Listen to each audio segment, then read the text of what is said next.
Bapak Ibu Saudara yang kekasih di dalam Yesus Kristus, mari kita buka Alkitab kita bersama di dalam Injil Yohanes pasal yang ke-7 ayat yang ke-37 sampai dengan ayat yang ke-39. Injil Yohanes pasal yang ke-7 ayat yang ke-37 sampai dengan ayat yang ke-39. Dan pada hari terakhir, yaitu pada puncak perayaan itu, Yesus berdiri dan berseru, "Barang siapa haus, baiklah ia datang kepadaku dan minum. Barang siapa percaya kepadaku seperti yang dikatakan oleh kitab suci, dari dalam hatinya akan mengalir aliran-aliran air hidup." Yang dimaksudkannya ialah roh yang akan diterima oleh mereka yang percaya kepadanya. Sebab roh itu belum datang karena Yesus belum dimuliakan. Bapak Ibu Saudara yang kekasih di dalam Yesus Kristus, tema kita hari ini adalah keintiman dengan Roh Kudus. Sekali lagi, tema kita hari ini adalah keintiman dengan Roh Kudus. Bapak Ibu Saudara yang saya kasihi di dalam Yesus Kristus, kita masih di dalam masa penantian tercurahnya Roh Kudus, di mana sejak kita merayakan atau memperingati hari kenaikan Yesus Kristus ke surga, maka 10 hari dari kita memperingati hari kenaikan Yesus ke surga, Tuhan mencurahkan Roh Kudus-Nya bagi setiap orang yang percaya kepadanya. Bapak Ibu Saudara yang kekasih di dalam Yesus Kristus, Yesus berpesan kepada murid-muridnya untuk tidak meninggalkan Yerusalem. Mereka harus tetap berada di Yerusalem, berkumpul dan berdoa untuk menantikan janji Bapa, yaitu Roh Kudus.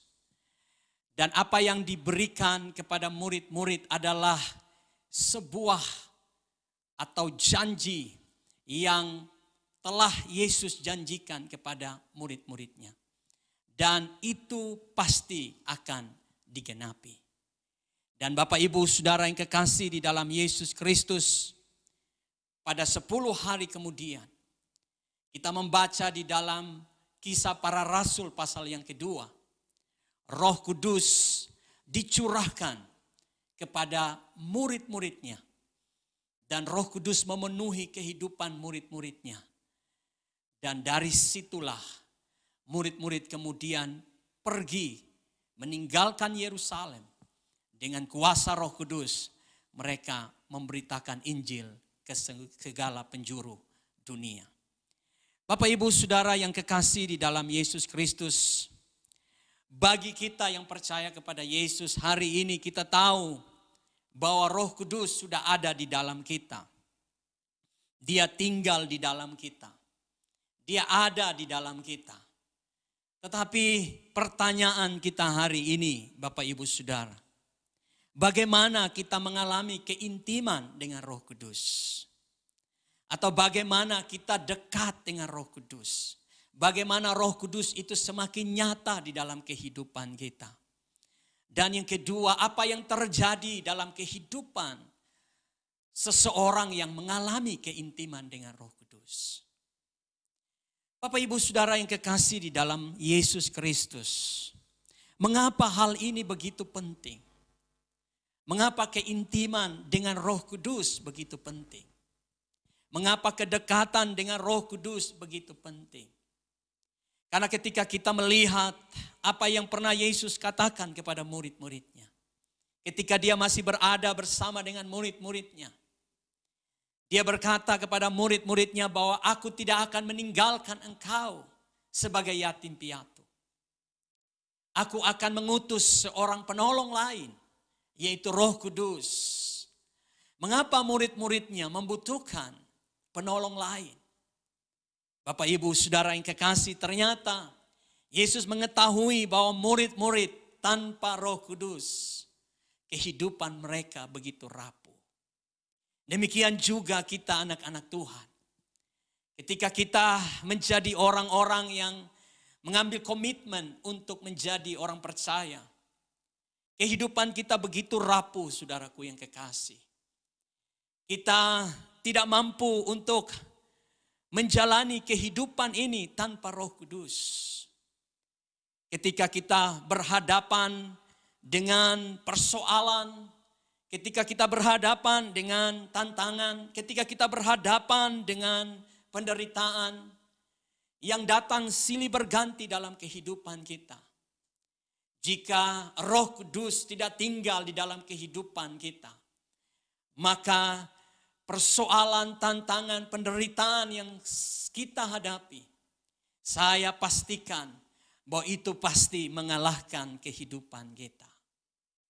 Dan bukan itu saja Bapak Ibu Saudara, ketika kita berhadapan dengan godaan dunia ini, ketika kita berhadapan dengan godaan iblis yang sering kali menggoda kita dengan kesenangan dunia ini, dan berusaha membangkitkan kedagingan kita.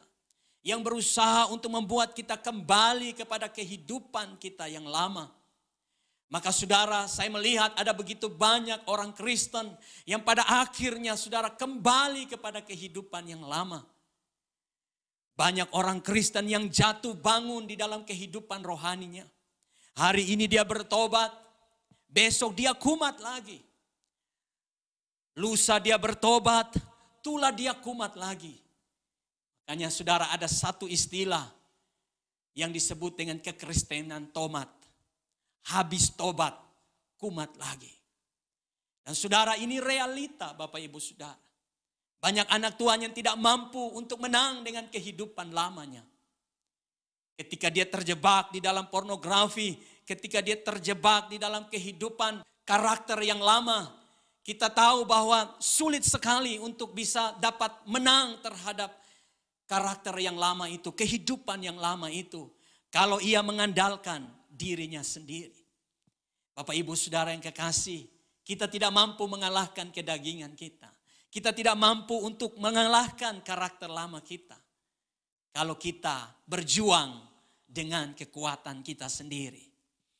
Tetapi kalau ada Roh Kudus dalam hidup kita, maka saya pastikan bahwa kita akan mampu mengalahkan kehidupan lama kita. Bapak Ibu Saudara yang kekasih di dalam Yesus Kristus, dengan Roh Kudus kita akan menjadi anak Tuhan yang bertumbuh. Kita menjadi anak Tuhan yang dewasa. Kita menjadi anak Tuhan yang berbuah. Dan pada akhirnya tujuan Kristus nyata di dalam kehidupan kita, yaitu kita menjadi saksinya bagi dunia ini. Saudara, kehidupan yang berbuah adalah kehidupan yang dapat menjadi saksi bagi dunia ini.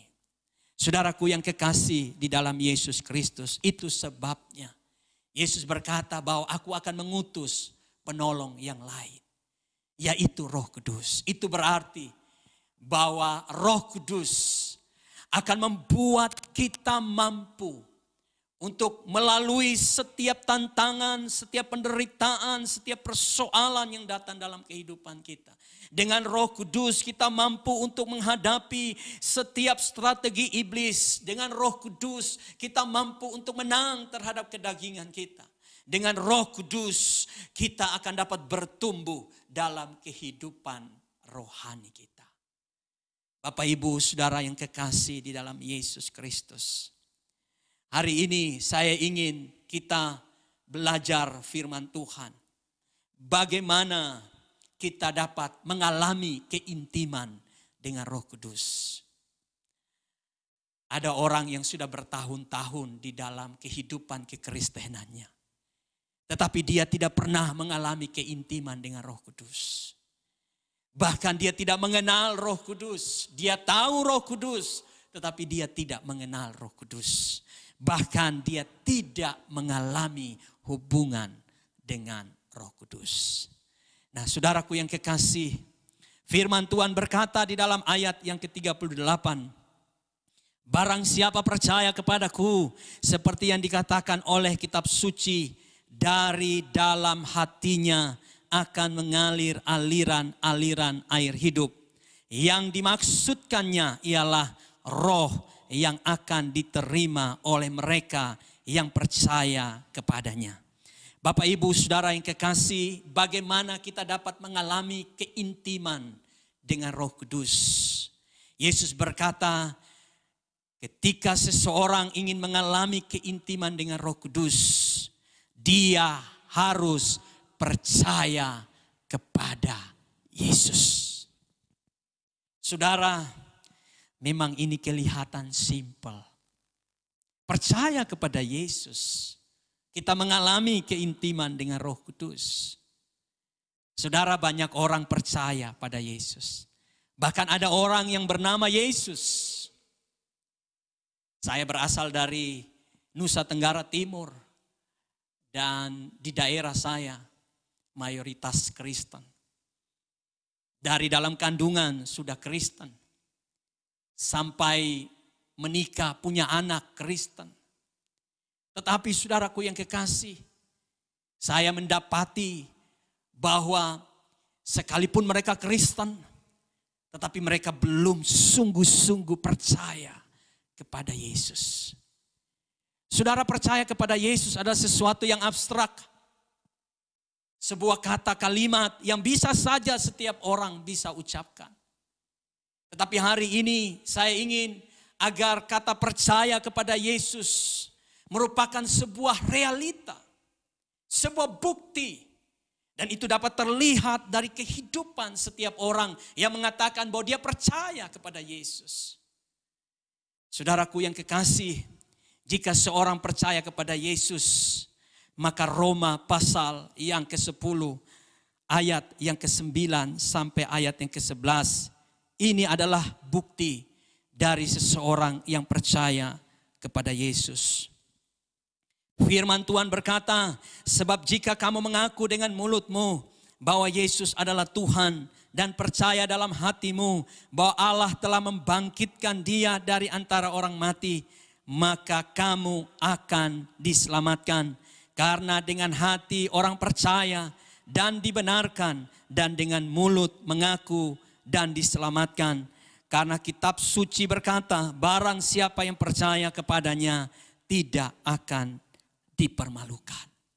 Bapak, Ibu, Saudara yang kekasih, realitas yang harus ada di dalam kehidupan orang yang percaya kepada Yesus, yaitu ada pengakuan yang keluar dari mulutnya. Firman Tuhan berkata kepada kita, saudaraku yang kekasih, karena dengan hati orang percaya dan dibenarkan, dan dengan mulut orang mengaku dan diselamatkan. Saudara, apa yang keluar dari mulut kita berasal dari hati kita. Dan jika seseorang percaya kepada Yesus dari hatinya, maka akan keluar juga pengakuan dari mulutnya bahwa Yesus itu adalah Tuhan dan Juru Selamat. Jika pengakuan ini belum ada di dalam mulut setiap orang yang berkata dia percaya kepada Yesus, maka saudara, saya belum yakin bahwa orang itu benar-benar sudah percaya kepada Yesus. Mungkin dia punya KTP Kristen, tetapi dia belum sungguh-sungguh percaya. Karena belum ada pengakuan yang lahir dari hati yang percaya kepada Yesus. Tapi jika seseorang berkata dia percaya kepada Yesus, maka dari mulutnya selalu ada pengakuan bahwa Yesus itu adalah Tuhan dan Juru Selamatnya. Dan bukan saja pengakuan, Bapak, Ibu, Saudara, tetapi ada ucapan-ucapan yang menyatakan bahwa dirinya yakin akan Tuhan. Apalagi Bapak, Ibu, Saudara, di dalam kita menghadapi situasi yang sukar sulit ini. Jika seseorang yang percaya kepada Yesus, dia tidak akan pernah mengeluh. Dia tidak akan pernah bersungut-sungut. Bahkan dia mempersalahkan Tuhan karena situasi yang sulit dia hadapi. Saudaraku yang kekasih, tetapi orang yang percaya kepada Yesus, dari mulutnya akan keluar pengakuan-pengakuan iman.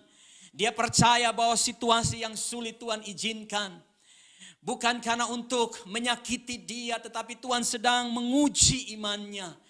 Sehingga yang keluar dari ucapannya ialah bahwa Tuhan hebat, Tuhan luar biasa, Tuhan sanggup, Tuhan mampu, dan Tuhan punya waktu yang tepat untuk menolong hidupnya. Dan saudara, puji-pujian, mazmur, nyanyian-nyanyian rohani akan keluar dari mulutnya. Oleh sebab itu, berhentilah untuk mengeluh. Berhentilah untuk bersungut-sungut. Berhentilah untuk mempersalahkan Tuhan jika itu terjadi di dalam hidupmu. Tetapi mari hari ini, akuilah Tuhan di dalam hidupmu. Nyatakanlah Dia dalam setiap ucapan-ucapanmu. Maka saya percaya saudara, dengan demikian engkau akan menyatakan bahwa engkau sungguh-sungguh percaya kepada Yesus. Kemudian yang kedua, Bapak Ibu Saudara yang kekasih, di dalam Kisah Para Rasul pasal yang kedua, di situ dikatakan pada ayat yang ke-38, firman Tuhan berkata kepada kita, Kisah Para Rasul pasal yang kedua, ayat yang ke-38. Mari kita buka bersama-sama firman Tuhan ini. Firman Tuhan berkata kepada kita, saudara, jawab Petrus kepada mereka, bertobatlah dan hendaklah kamu masing-masing memberi diri dibaptis dalam nama Yesus Kristus untuk pengampunan dosamu, maka kamu akan menerima karunia Roh Kudus. Bapak Ibu Saudara, seseorang yang percaya kepada Yesus bukan saja ada pengakuan dari dalam hatinya dan mulutnya, tetapi yang kedua adalah pertobatan dan memberi diri untuk dibaptis. Bapak Ibu Saudaraku yang kekasih, ketika seseorang percaya kepada Yesus tidak akan berhenti sampai di situ. Tetapi dia harus bertobat. Dia harus memberi hidupnya untuk dibaptis. Dan setelah itu firman Tuhan berkata bahwa dia akan menerima Roh Kudus. Pertobatan yang dimaksud adalah pertobatan yang sungguh-sungguh.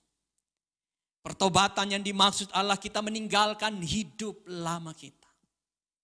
Ketika kita percaya kepada Yesus, kita sudah siap untuk hidup baru.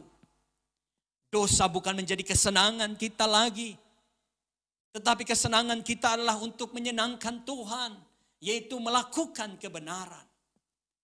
Dan ketika kita memberi diri dibaptis, kita telah menyatakan bahwa kita telah hidup bersama dengan Tuhan.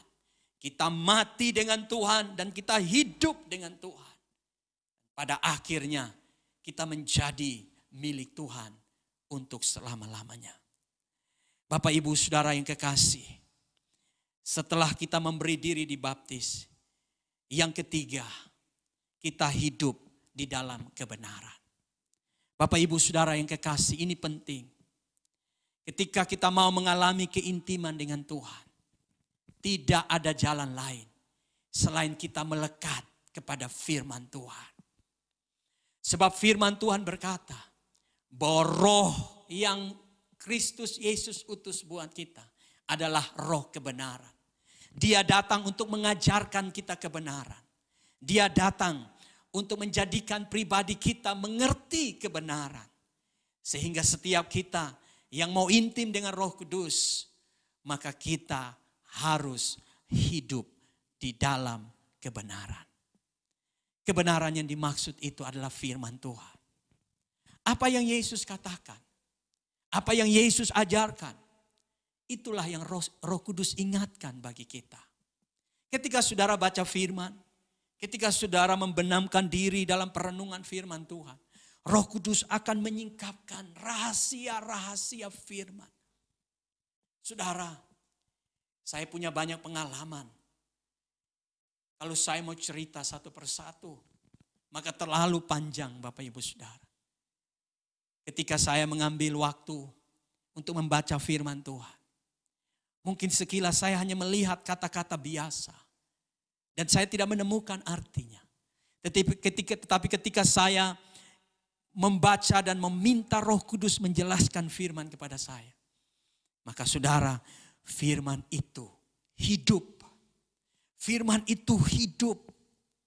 Saya menemukan banyak berkat-berkat luar biasa. Banyak hikmat. Banyak sekali perkataan-perkataan Kristus yang menguatkan. Saudara, luar biasa. Hari ini saya bersama dengan keluarga. Kami masih bisa menghadapi situasi yang sulit ini. Masih bisa tetap survive melayani Tuhan. Mengapa saudaraku? Karena firman Tuhan yang menghidupkan kami. Saudara, itu semua karena pekerjaan Roh Kudus. Untuk itu saudaraku yang kekasih, mari hidup di dalam kebenaran. Dan saudara, bahagian yang terakhir dari renungan ini. Apa hasil ketika kita intim dengan Tuhan? Apa yang kita hasilkan dari hidup ini ketika kita mengalami keintiman dengan Tuhan? Saudara, di dalam Yohanes berkata pasal 7. Firman Tuhan berkata, dari dalam hatinya akan mengalir aliran-aliran air hidup. Wow, luar biasa saudaraku. Yang penting hari ini bukanlah apa yang kita pakai. Yang penting hari ini bukan apa yang kita makan. Mungkin hari ini dunia lebih mementingkan apa yang dia pakai, apa yang dia makan, apa yang dia miliki. Tetapi yang Yesus pentingkan adalah apa yang dapat kita berikan dari hidup kita kepada dunia ini. Apa yang keluar dari hidup kita. Saudara, orang lebih pentingkan apa yang dia miliki, apa yang masuk ke dalam hidupnya. Dia tidak melihat apa yang keluar dari hidupnya. Tetapi Yesus berkata, jika kita percaya kepadanya, jika kita intim dengan Roh Kudus, maka dari dalam dirinya, dari hidupnya akan mengalir aliran air hidup. Saudara, dunia ini sedang mati. Dunia ini sedang mengalami chaos, kekacauan, kehidupan yang tidak memuliakan Tuhan. Dunia ini sedang mengalami, saudara, kegelapan yang luar biasa. Kalau saya mengatakan kematian secara rohani. Orang hidup tetapi sebenarnya dia mati secara rohani. Saudara, orang yang intim dengan Roh Kudus, dari dirinya mengalir kehidupan. Haleluya. Dari dalam dirinya mengalir sesuatu yang hidup. Apa maksudnya saudara? Ketika saya merenungkan ini, Roh Kudus berbicara kepada saya. Roh Kudus menjelaskan firman ini begini saudara. Waktu Roh Kudus ada di dalam hidup kita. Yang dia akan nampakkan dari hidup kita bukan kita lagi. Dengar baik. Ketika Roh Kudus hidup dalam diri kita dan kita intim dengan Roh Kudus. Yang dia ciptakan dalam hidup kita bukan lagi Adi, bukan lagi hidup saudara. Tetapi yang dia ciptakan ialah kehidupan Kristus di dalam kehidupan kita. Wow, dia ciptakan kehidupan Kristus. Sehingga Yesus ketika dia berkata kepada wanita Samaria itu, jika engkau minum air ini, engkau tidak haus lagi. Tetapi engkau akan mengalami kehidupan. Air yang dimaksud itu adalah Yesus itu sendiri. Saudara, mengapa banyak orang Kristen tidak menampakkan karakter Kristus, hidup Kristus? Karena mereka tidak intim dengan Roh Kudus. Saudara, ketika saudara intim dengan Roh Kudus, karakter saudara akan diubah. Cara bicara saudara akan dirubah. Pikiran saudara akan diubah. Tindakan saudara akan berubah. Saudara, ketika saudara memiliki kehidupan Yesus, Kita menjadi jawaban bagi dunia ini. Kita menjadi berbeda. Saudara, dunia ini sedang dalam kehidupan yang hancur. Kita akan tampil membawa kehidupan yang berbeda. Kehidupan Kristus. Itu sebabnya yang keluar dari hidup kita ialah kehidupan. Yesus datang membawa kehidupan. Yesus sudah kembali ke surga. Dan yang ada di dunia ini ialah saya dan saudara. Dan Yesus mau hidup di dalam kita. Supaya orang dapat melihat Yesus melalui kita. Dan siapakah yang dapat menampakkan Yesus itu keluar? Dialah Roh Kudus. Yang mematikan hidup lama kita. Dan menampakkan hidup Kristus. Saudara, dunia punya uang. Dunia punya kedudukan. Dunia punya popularitas. Dunia punya power. Tetapi dunia tidak punya kehidupan. Menghadapi virus yang kecil saja, Bapak Ibu Saudara, dunia tidak mampu sampai hari ini. Sehingga kita harus masuk dalam satu realita kehidupan, yaitu kehidupan tatanan baru. Presiden kita berkata kita harus bergaul dengan virus ini. Itu berarti saudara kita harus siap untuk segala resiko dengan aktivitas kita. Tapi saya mau berkata, ada Yesus. Ada sumber kehidupan di dalam hidup saya dan saudara.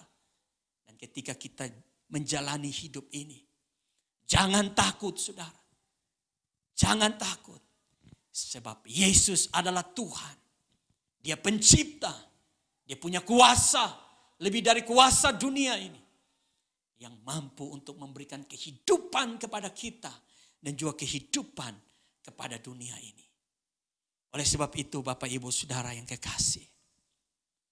Mari bergaul intim dengan Roh Kudus. Maka dari hidupmu. Dari keluargamu. Akan keluar kehidupan. Itu yang dibutuhkan oleh dunia ini. Itu yang sedang dicari oleh dunia ini. Saya percaya melalui hidupmu, hidup keluargamu, dunia ini akan mengalami kehidupan. Kiranya firman Tuhan memberkati kita. Haleluya. Amin.